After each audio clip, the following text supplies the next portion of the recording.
Thank you, everyone, for your patience as we worked through some technical issues today. We're excited everyone can join us. It looks like we have quite a variety of people calling in from different locations, so thanks for introducing yourself. And my name is Laurel Rodriguez. I'm the Director of Marketing at SureImpact. Today's topic is metrics that matter, guiding your nonprofit board to success. Our speaker today is Sheri Chaney Jones, founder and president of SureImpact. Sheri is a social change entrepreneur, an expert in social impact measurement, and a thought leader in applied organizational research. She believes in data, metrics, and accountability. For more than 25 years, she has worked alongside foundation, nonprofit, and government leaders to help them use data to solve complex social problems. She is passionate about women's equity and the advancement of girls. She is a past Columbus chapter president of the National Association of Women Business Owners and a commissioner for the Columbus Women's Commission for the Mayor's Office. We will have a chat or a Q&A session at the end of this webinar, so feel free to submit any questions you have in the chat. And with that, I will go ahead and turn the time over to Sheri. Thank you, Laurel, and it's so wonderful to be with you all today. I loved reading those of you who introduced yourself in the chat as I joined the meeting. Some people that we've worked with for a really long time and some new names as well. So always great to reconnect with current clients, current friends, and hopefully make some new ones as well.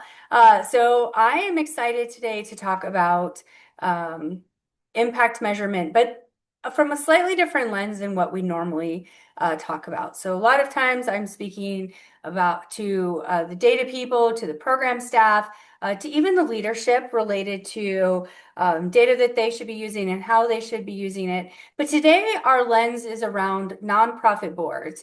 So some of you may be on a nonprofit board. That's great. Maybe others of you are in your organization and you are learning and growing, and you can share this with your board. And we will be making the slides and the recording available to you. So if your board members are not on the call, but you would like to share this with the board members in the future, you will have the access to do that. And we actually encourage and invite you to share this information with your board members.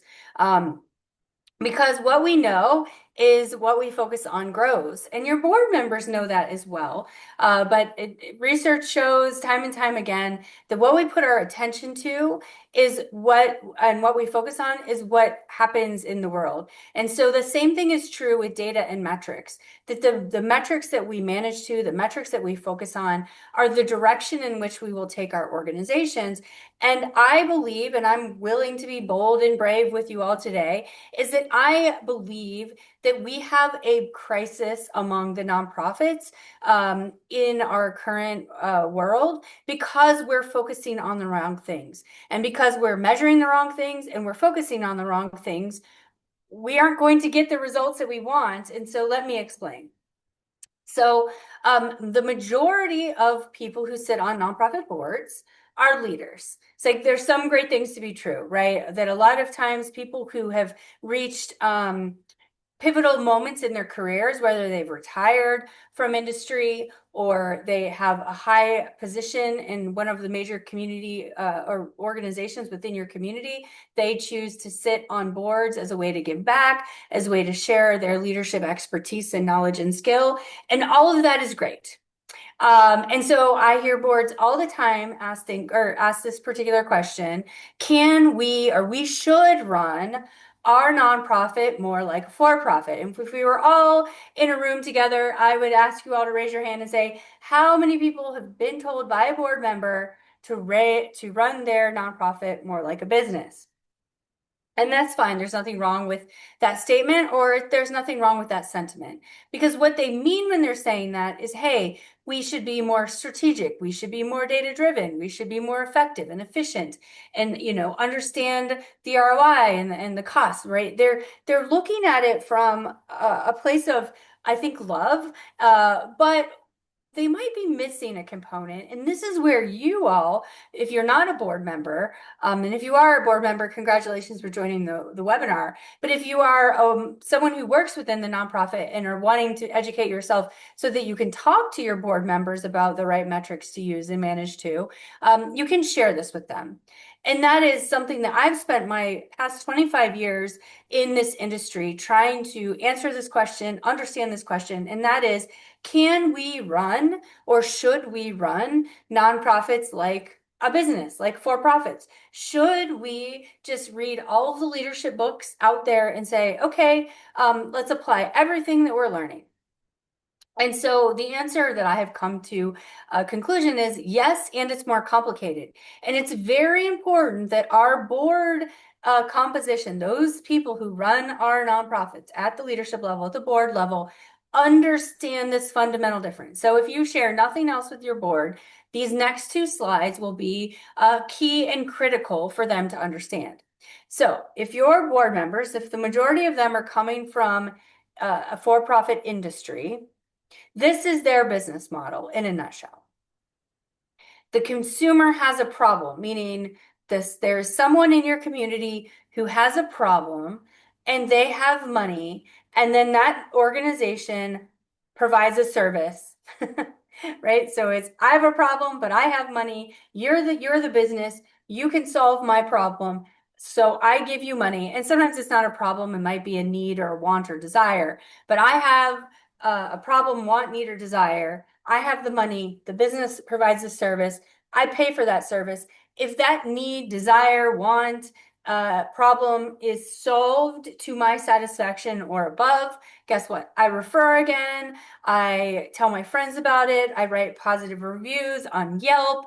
I am helping evangelize for the company, and therefore there is now evidence of high performance because that company is growing, they have more revenue, right? And so it's not 100% that simple because we have to manage expenses too. But from a top line revenue perspective, that is the for-profit business model. And so in that equation, there are two things that are linked: value and finances, and improved finances, improved revenue, top line revenue are linked, right? The more value you're providing, the more people who are excited about your services, more people you can help, the more money you have. Therefore, if you look at the for-profit metrics that a lot of board members are coming into our nonprofits wanting to measure and look at and manage at, they're used to looking at financial data, which I'm not saying isn't important, but because financial data and value are tied in their business world. Now, let's flip over slides. Whoops. Now let's go to your world, the nonprofit world. And why I say yes, and it's more complicated. Because we have two trains rolling, if you will. So the first one is still true. There is a community or a consumer or an individual who has a problem, a need, or desire, but they do not have the money to necessarily fully pay for the solution. Because if they could fully pay for the solution, or if there were enough people to fully pay for the solution, then industry would be solving this problem. That's essentially why nonprofits exist, because we've all said, hey, there's a need in the community, there is a problem that needs to be solved, but this particular approach to solving it cannot be fully funded by the consumers that pay for the service. Therefore, we need to create a new entity in which, instead of paying taxes on their profits, we're going to allow them to reinvest all of the money that comes back into their organization into the organization. So that is essentially what we've decided. Why nonprofit organizations exist. It's because we've agreed as a community that there are some businesses that the tax status should allow them not to have to give up any sort of profit, and that they can reinvest everything they get back into the community in which they serve. So when we think about it in that way, that means that you are the nonprofit, you have a solution to solve that person's problem.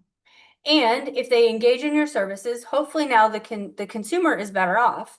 And if they're better off, now we have evidence of mission high performance. That's essentially why nonprofits exist, right there, that blue line. It's the same reason that for-profits exist, although for-profits do exist for twofold. Yes, it's to create value, but it is to create returns for their shareholders. That's what's driving a for-profit business, where nonprofits exist to create the social change. Now, the other chain is where we spend all of our time, energy, and effort managing it too. So in this case, we've got our taxpayers and our corporations. They're the ones that have the money. Because remember, we have the solution, the nonprofit sector has the solution, but the consumers don't have the money to pay for it or fully pay for it. Whereas the taxpayers, the corporations, the government, the donors, right, the community at large are the ones that we are going to rely on to give us the resources we need to deliver these solutions to the communities that have the money. So because of that, we can't deliver our services if we don't have the money to do so. So we've gotten really good at following the money as a nonprofit sector. Our boards are also very much pushing for this metric, right? And so we have to go write grants, we have to go fundraise. And if we win those grants, and we get compliant at writing good grants or building relationships and marketing, now we're going to have evidence of high performance. And I will say in about 75+% of the boards, in a previous life, I used to conduct a lot of strategic plans. I've probably done hundreds of strategic plans for nonprofit boards. And always their metrics were falling in this purple line, right? They were wanting to measure things like revenue, marketing reach, spend, like all for-profit metrics, which are fine. I'm not saying don't do those, but there were very, very little. They were actually measuring evidence of mission high performance. And so they were missing out on measuring the one reason that they exist. So just because you have fiscal data does not mean that you're meeting your mission. It does not mean you're solving the community's problem. And so the whole reason you exist is missed in your metrics. So just think about the metrics that you're communicating, that you're managing to at a board level. And I'd love for you to think about how much are they related to your mission high performance. So we have a poll, I think. And I want to know, how involved is your board with impact measurement? So again, that how are people better off? And here are our solutions. Hopefully you saw that pop up on your screen and you can go ahead and answer it. So not at all, because we don't measure impact.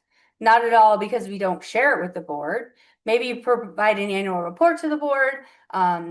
You give updates on impact measurement at the board meetings, and you actually discuss real-time impact at the board meeting. So there's kind of a continuum there. I'd love to know where everyone stands on the call here. So feel free to answer that to the best of your ability. Just curious, taking a poll to see where everyone is. And when we get enough responses, Laura will share the results with us. All right, thank you, Laurel. Okay, so we have, oh, good. We got some high performing organizations with us today. So 48%, so the majority say you do give impact updates on impact measurement at board meetings. Great.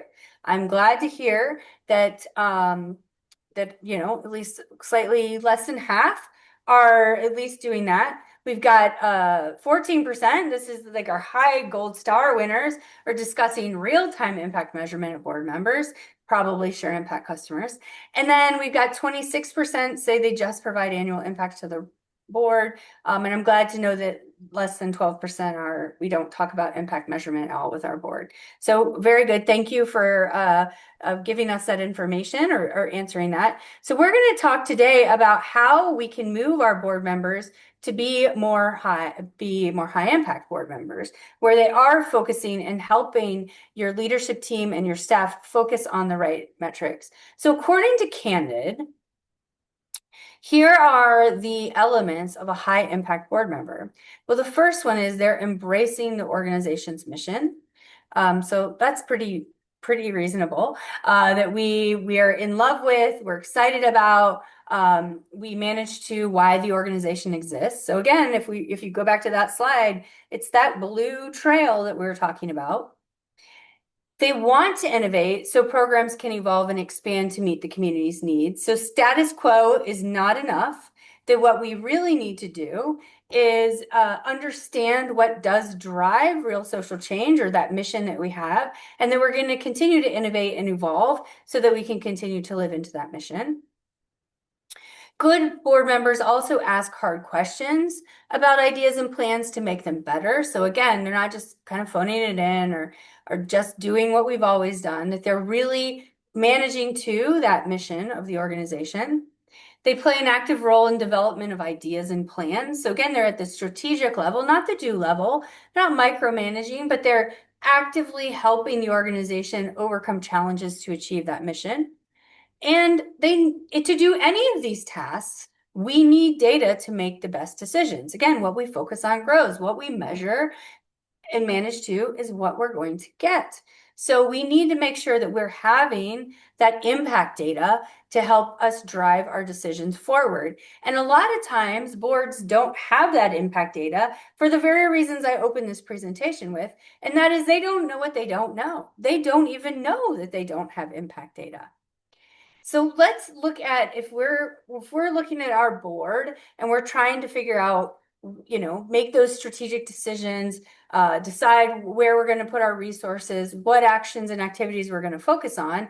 This is a very good quadrant chart. I love myself a good quadrant chart. I know it has a specific name, but I can't think of it today, to help us make decisions. So if we think about looking at KPIs and trying to decide, are we going to focus on this or this? This is a great tool. But that means we need financial and mission data to make these decisions. So in this quadrant, you'll see on the vertical horizontal line, sorry, we are going to look at profitability. What's going to generate revenue for our nonprofit? Right. So there are some activities that maybe they actually are revenue generating or they're very low to deliver. So we can do those more effectively and efficiently. And then on our horizontal line is impact, meaning how are people and communities better off? And so the best solutions that we can focus on are those that have high mission impact and high profitability, meaning that we can either generate revenues through them or they don't cost a lot of money for us to achieve, and they're going to create that most value, that create that measurable social change for our communities. So that is where we want to be making our decisions. That's the quadrant that we want to focus on. Sometimes, though, we may make decisions where we will go into the low profitability, high mission impact because even though they're more expensive or maybe don't generate any revenue for us, we're in the business of social change. We're mission-driven organizations. That's why we're nonprofits. So we may do things that have high mission impact, but potentially low profitability. But that would still be worthy of our effort and time because it's going to drive the organization forward. I would recommend, if I were a board member, and when I do sit on boards, even if something has low mission impact but high profitability, I often do not vote for those initiatives. Because even though that's a trap we can get into, right? We can do something and it's going to bring in a lot of money for the organization. But if it's not delivering impact for our organization, really scrutinize why are we doing that? Because that's taking away effort, it's taking away time, it's taking away energy from your ability to do things that could deliver high mission impact and high profitability, or even if it's high mission impact with lower profitability, because you can find other resources to supplement if you can prove you have high impact. Because we're in the impact business, therefore we need to be focused on things that are above that quadrant, not below. So that's kind of a good tool that you can ask yourself, that all the initiatives that you're working on, what quadrant do they fall in? And are you doing things that are all above this line? And the only way to know if you're doing things that are above that line is if you're measuring your impact. All right, so let's get clear. When I work with boards, I have to give this speech all the time and make sure we define what is impact and what is it not. And so a lot of times people are surprised with what impact is not. So here are two truths. The first is, I'm sorry, but impact is not the amount of money you raise. Let me say that again. Impact is not the amount of money you raise. I was at a fundraising conference in Virginia several years ago, and I gave this speech. And one of the women in the audience at the end came up to me and she's like, I was this many years old when I first learned that impact is not this one. It is not the number of services or people you serve. She had been in fundraising for a decade. And if anyone, if she was writing a grant application or writing a pitch, and someone said, what is your impact? She would answer it this way. We served 1,000 kids. That was her definition of impact. So I'm sorry to tell you, but that is not impact. That is an output. That just tells me what you did. It does not tell me if anyone is better off because of the work that you provided. So what is impact? If impact is not the amount of money I raised or not the number of services I provided, well, what is it? What is it, Sheri? Well, that's what we're here to talk about. So to help us conceptualize the difference between, just counting people or services provided and really moving towards outcomes in terms of how people are better off, those mission impact measures, because we've just defined it's not how much money you raise, and it's not how many people you serve. So what is it? What should my boards be measuring? What should they be looking at if it's not just those two metrics? Here's an example outside our world, but it is a really good one. And this is an interactive one. And if you've been in my sessions or listened to me speak, you've probably heard this example before. I gave it to a group this morning at 9 a.m. But it's so powerful in helping us understand what is the difference between output and outcome. So here's the example. Get your chat open because this is interactive. So McDonald's sells 6.5 million hamburgers a day. Five Guys sells 305 hamburgers a day. In the chat, I want you to answer the following question. Who makes the better hamburger? Go.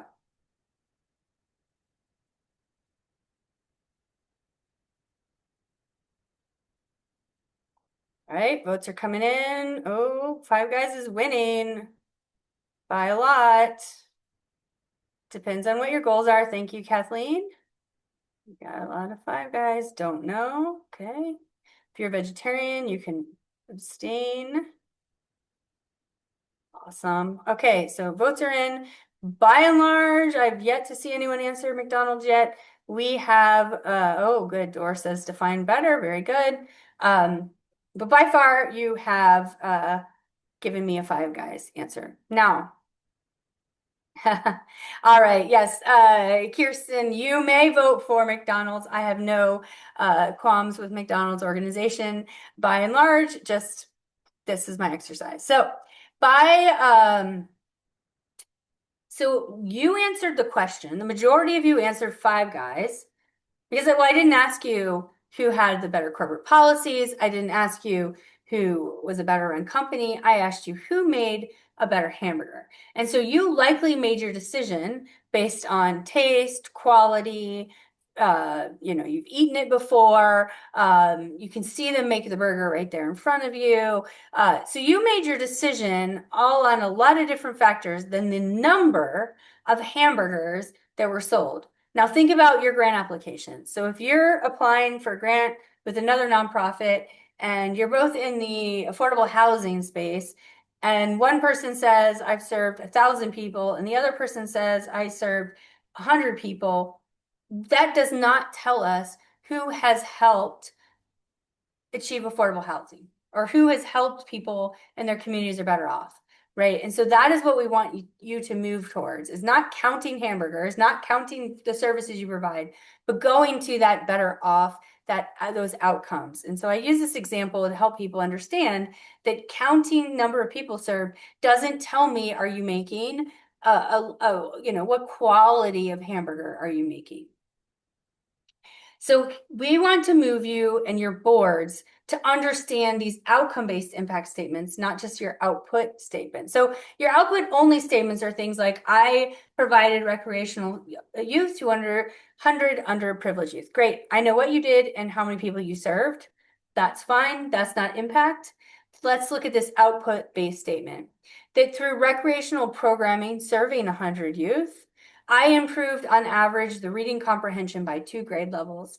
I kept 99% of youth in school and 100% out of the juvenile justice system. And for every $500 donated, the lifetime earning potential of one child is increased by $289,000, which is a 57,777% return on your investment. So this is the type of statement that we want to be crafting. These are the data that we want to be looking at. We want to be understanding, how do our activities increase those outcomes? How do we maximize those outcomes for our participants?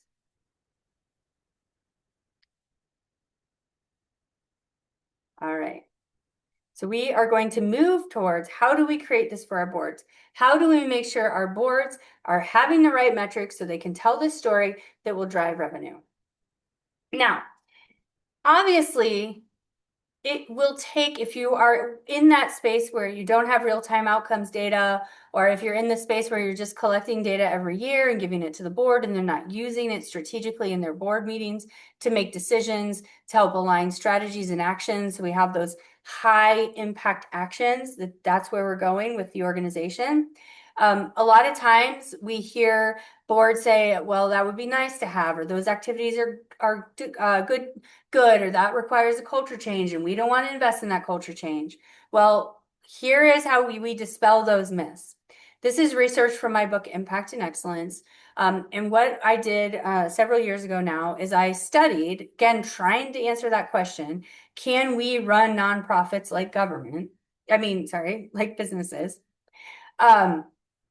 Was trying to understand, what data did nonprofits have, how are they using that data, and how are people and communities better off? And what I learned in doing this research is that we had 3 types of organizations. The first were our high culture organizations. Those were ones who had the impact measurement data aligned with their mission and were strategically using it to make decisions. Our moderate culture organizations were ones who had they had maybe the compliance data, like the number of people they serve, that type of information, but it wasn't woven into their board meetings. It wasn't woven into their strategies. And then we had our low culture organizations that had no data. I'm not sure how they were making decisions. And so we have these 3 types. Now, across the board, and this is what your board needs to hear when you talk about the return on investment of these actions and activities, that across the board, those organizations that had outcomes data and were strategically using it in their day-to-day operations were significantly more likely than the moderate to low to achieve the results that all of your boards want to achieve. They had increased efficiencies. 87% of our high culture organizations had increased efficiencies versus 37% of moderate and 12% of low. Right? That's how you're going to read that graph. Let's look at increased revenues. 62% of our organizations that had data aligned with their mission and were using it to make decisions had seen increased revenues in the past 2 years versus 18% of moderate and 12% of low. So when, we all have our whys, but this is my personal why. This is SureImpact's why. Our why is to help you and your leadership teams be in that high culture category. Have the insights and data that you need to drive decisions and move your mission forward. Because the reality is, what I learned when doing this research is that less than a quarter of boards have access to the real-time outcomes and impact data. I think we saw that definitely saw that in our poll we did today. Whereas, and this research was much more scientific than the poll we did today. But the poll we did today, right, 48% said, yes, my board has access to impact measurement, and we're showing them at our board meetings, but they don't have access to real-time outcomes and impact data. And I love that that number is so high, the 48%, because it clearly shows that people interested in outcome measurement are the ones coming to this session. Those who've prioritized it and are using it are the ones that have signed up for this session. Whereas, those who aren't prioritizing it aren't even here at this session because they're not looking for ways to be more data driven and have the data they need. And that's what we find is that those nonprofits who adopt SureImpact are already high performing. They just want to move from importance of impact data to making it easier to have it at their fingertips, which is fascinating to me. But I want to expand and bring everyone up because there is no reason you have to stay in a moderate culture. Because without this data, it's extremely difficult to effectively perform the following roles: evaluating performance, understanding how well your nonprofit is doing.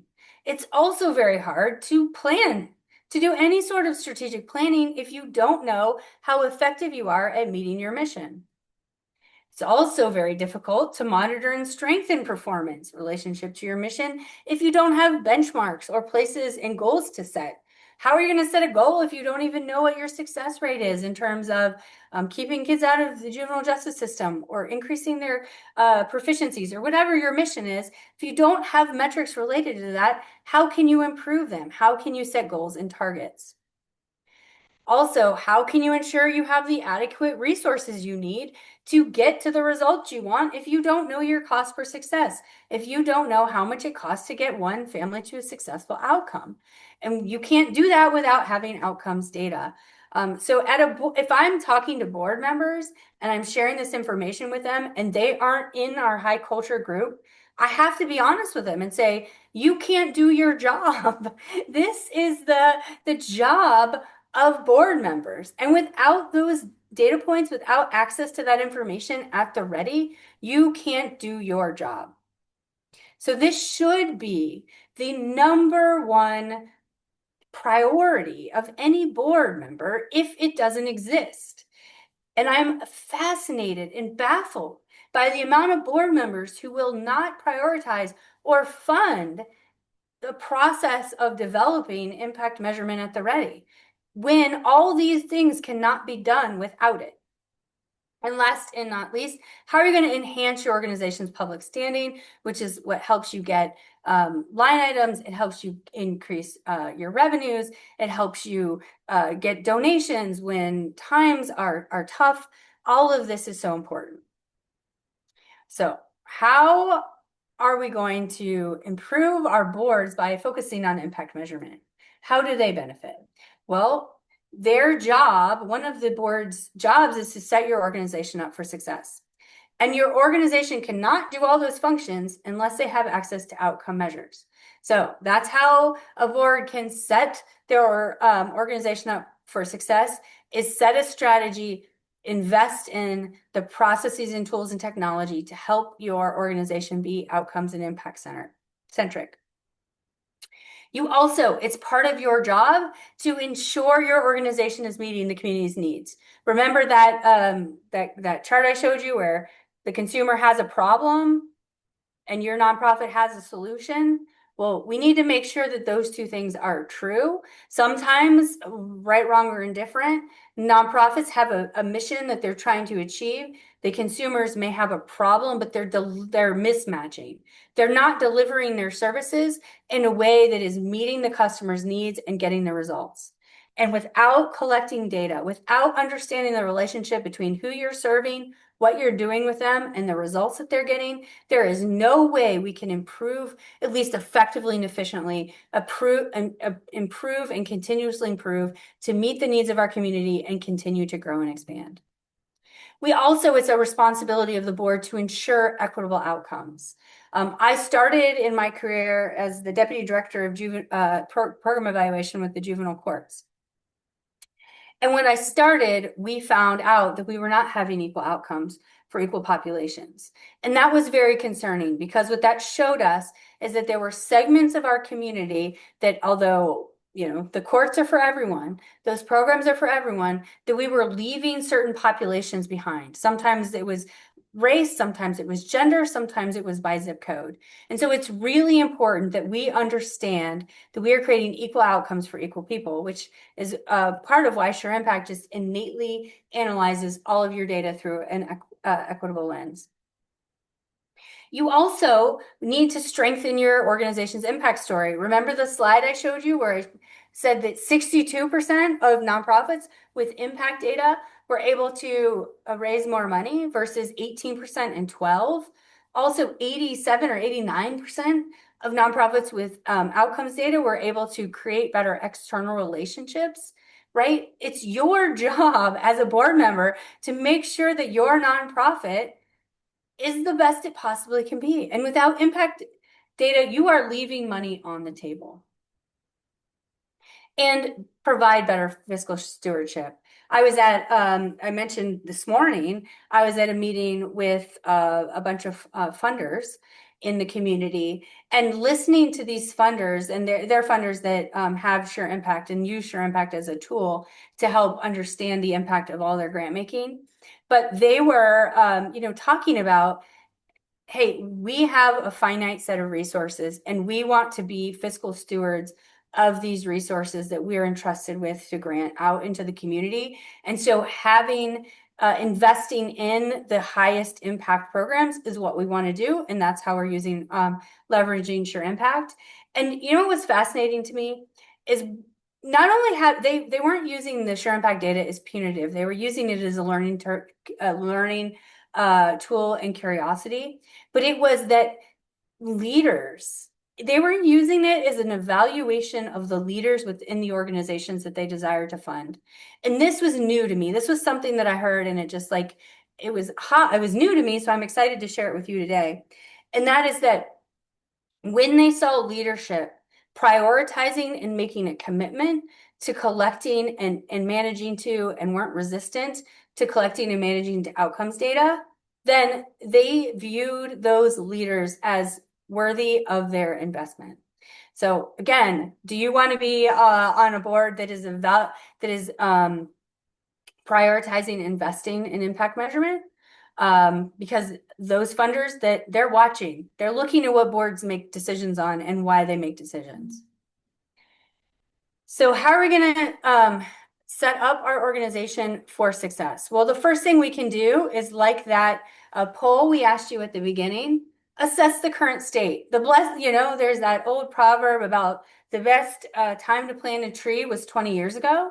Well, the best time probably to invest in impact measurement and start collecting that data was probably 20 years ago. But here we are, we're here today. So the second best time to plant a tree is today. So the second best time for you to start collecting and investing in impact measurement is today.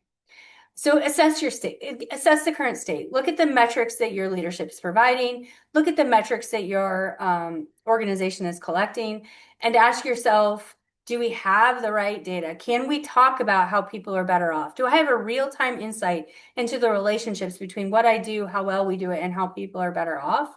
And so start there. Just understand the current state of your organization in terms of the data you're collecting, and also not just the data you're collecting, because you at a board level, you may have access, like many of you said, we provide impact data quarterly, or we give them an annual report.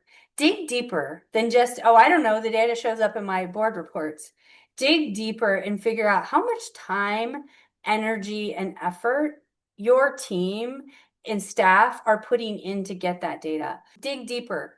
Understand the process that it's taking. When we were doing research, developing SureImpact, learning from nonprofit executive directors, the amount of hours they were spending ahead of a board meeting, just trying to pull together the data they needed for those presentations. When if they were adopting a tool like SureImpact, they wouldn't have to do any of that. They could just log in and show the board members their dashboards, and could be focused on fundraising those whole time instead of preparing for the board meeting. So we want to make sure that you're digging into how that data is getting collected if you are getting presented information. You also need to ask some important questions, and that is how it's being collected. Is it being collected securely? We have a global partnership with Microsoft, their Tech for Social Impact program. And one thing I've learned through that partnership is that nonprofits are one of the most highly targeted groups for cybersecurity threats. because the criminals know that it's very likely that they're not investing in secure information. And so many of your nonprofits, like we're amazed at how many nonprofits collect things like social security numbers and personal details, and they're not protecting it and not keeping it secure. So make sure, we're really proud because SureImpact is HIPAA compliant, FERPA compliant, have all the protections of your data. Make sure that how that data is getting collected, analyzed, and then put back to you is in a secure way. Also, look at your data management. How is data flowing? How much inefficiency is going on with your data management? Do you, your program teams, your leadership teams have access to real-time insights so that you can make the most up-to-date decisions with the real time? Could you imagine trying to make financial decisions with last year's finances? You would not do that, right? You would not be setting like, oh, well, 18 months ago or 12 months ago, this was our bank balance. I mean, it sounds really funny when you think about it that way.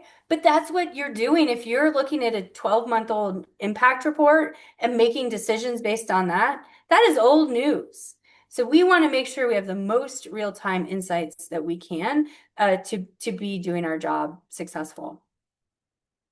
And then we want to make sure that once we have that, then hopefully we're analyzing all of that information. And SureImpact makes it easier because we're doing this in real time.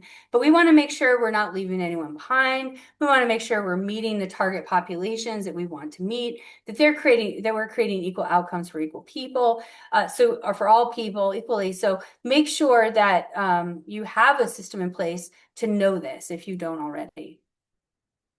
And I kind of talked about this too. And I'm just walking you through some screenshots that are at your fingertips. If you're using a product like SureImpact, you've got all this equal outcomes data right there at your fingertips. So once you have all that information, now you can be a much better board member representing and strengthening your impact story, being able to create clear and compelling talking points on the success of your organization. When recruiting other board members, right? You want new board members, you can talk about, hey, we've got all this great data. We've got clear talking points. When you're recruiting partners, other partners to understand why they would want to partner with you because of the effectiveness and efficiencies you're creating. New funders, of course, love data. And so I wanted, we'll move here soon into a time of Q&A, but I want to end us on a real world example. I've talked a lot about kind of theory and what's possible, but SureImpact supports over 500 nonprofits across the United States, Canada, and South Africa. And what I want to show is what it looks like for a real organization. So Center of Hope, I tell their story a lot, and it's because they embody what we believe it means to be a high-performing organization. First, what you need to know about Center of Hope is that they started as a fairly small grassroots nonprofit with a passion for delivering culturally relevant, responsive services to families in Toledo, Ohio. And so they have a value on impact and outcomes data. And we got connected with Center of Hope right early when we were launching SureImpact in 2020. And they were able to leverage our technology so they understand. They have a 63% success rate across all their programs. And you and I and they could debate, is 63% good or bad? But as they started to tell funders about their success rate, funders were asking other nonprofits that they also funded, what is your success rate? And they're looking at these funders like they're crazy. Like, I don't know what you're talking about. So they were changing the narrative in their community and almost building the capacity of their community while they were just curious about how well they were doing. But even though they were only 63% successful, or we can celebrate that as well. But it costs about $2,300 to get one family to successful outcome. So that's their cost per success. And that's something that, and we do a lot of webinars on this as well, but it is looking at how much does it cost to get to a successful outcome, not per service. Because as we mentioned, cost per service doesn't let us know what it might take more money to get to quality, right? We spend more money for a McDonald's hamburger than we do a Five Guys hamburger than we do for McDonald's. But they also knew that by investing and getting that one family to a successful outcome, that saved the community $16,000 in future community costs. So invest 2,300, save 16,000, which is a 594% social return on their investment. They took this data, they packaged this information, and over time, as they've had this information, Dr. Perryman reported, their CEO reported that their annual revenue went up 50% when they started calculating and sharing their annual revenue. And I'm so proud of them because they just finished a capital campaign that's going to help them expand and build even better facilities for the young people that they serve. But it's all because they prioritized impact measurement, invested in the culture change to have it, invested in the technology to have that at their fingertips, and are where they are today. And allows you as a board member to have better fiscal stewardship because you know you're doing the things that create value, you're funding and investing on the things that create value. So let's talk about the elephant in the room here, and that is the cost of not doing something. So you can take this presentation and go, well, that was nice. Okay, cool. But I'm getting those impact reports or I'm not getting those impact reports, but everything is going okay. So by not acting, you are putting your organization at risk for long-term sustainability, especially in this, what we've seen happen in 2025 with deep federal funding cuts. You will likely lose out on funding because there is more demand in the private sector in terms of grant requests, grant needs in the community. The government isn't playing as big of a role as it used to in filling those needs, and you will be less equipped to apply for those grants to attract that funding. You may be delivering ineffective programming and you don't even know it. And that would be devastating because as your job as a board member, it's to ensure that your organization is effective and efficient. So it could lead to, if you have ineffective programming, it could lead to employee attrition, right? Because they know it's not effective and you're not investing in the tools, the technology, the processes to make their lives better and more effective.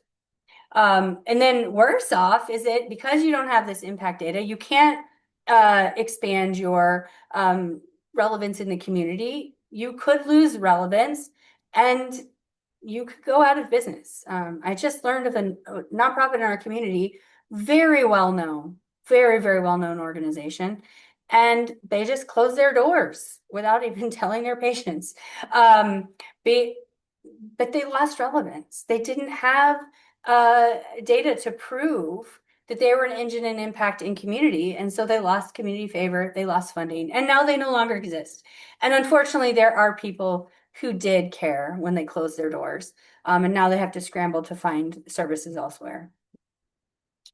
So I know I threw a lot at you. Hopefully you've been inspired and you're curious about how to strengthen the impact measurement in your organization for your board and for your governance and for the work that you're doing. We've created a cheat sheet for you, if you will, the ultimate guide to impact measurement. This is a step-by-step small, short practice paper that helps you think about how are you going to put these systems into your organization. So you can take the QR code and download that now. In addition, I would love if anything I said today resonates with you or inspires you and you're like, I want to understand how SureImpact would help a nonprofit like mine have real-time insights into our impact. I would love to schedule a demo of SureImpact with you where we can dive into your own unique mission and talk about how we support organizations like that. And so we do have a couple minutes for questions and Q&A. So I would absolutely love to answer any questions you may have. Feel free to type those in the chat. Or if you have any ahas or feedback you want to share, I always love to hear feedback as well. And so while you may be thinking about your questions or writing those questions, here's my contact information if you want to follow up. let's see, great info, but how many of us have the resources for doing this? Um, well, let me thank you for this question. This is a great question and one I'm so grateful that you asked. So, first and foremost, outcome and impact measurement systems are not overhead. Let me say that again. Outcome and impact measurement systems are not overhead. I have interviewed hundreds of funders. They do not see it as overhead. They see it as a program expense because it ensures the good stewardship of their dollars are delivering the mission that you are achieving. Now, fundraising CRMs, marketing, yes, they view that as overhead. Impact management systems are not overhead. So I want to be very clear that you understand that. Also, before you have this perception that these are pricey, just know that SureImpact, depending on the size of your organization, is as low as $417 a month. That is, I mean, think about what a part-time admin costs to have access to real-time impact data for $417 a month. So don't assume that things are as pricey as you think. Thank you very much, Cynthia. I appreciate the nice feedback. And we do have another question. Uh-huh. So, what should a board meeting agenda look like in order to have enough time to review outcomes? Yeah, well, I think one of my great advice in my a resource I should have mentioned, if you're really interested in going deep into effective boards, is board building by one of our strategic partners, Millard Consulting. So we can throw that information in the link as well. They have tons of resources about effective board meetings, effective board governance. They've got a great tool that matches great high-performing board members. But what we want to make sure is that we put a consent agenda together. So things like approving the meeting minutes, and just things that are like not germane, throw those all into a package and put it at the end of the meeting. So we should start with, hey, here are our outcomes. Here are the impact that we created. Here's what we're learning about our impact. That's what we should be kicking our board meeting off with first. We should be leading with the mission of the organization and any questions, curiosities, thoughts with those things. Then do the mundane business meeting. That way we're not losing sight of what matters most. Okay, let's see. What tips do you have for shifting organizational culture to embrace data?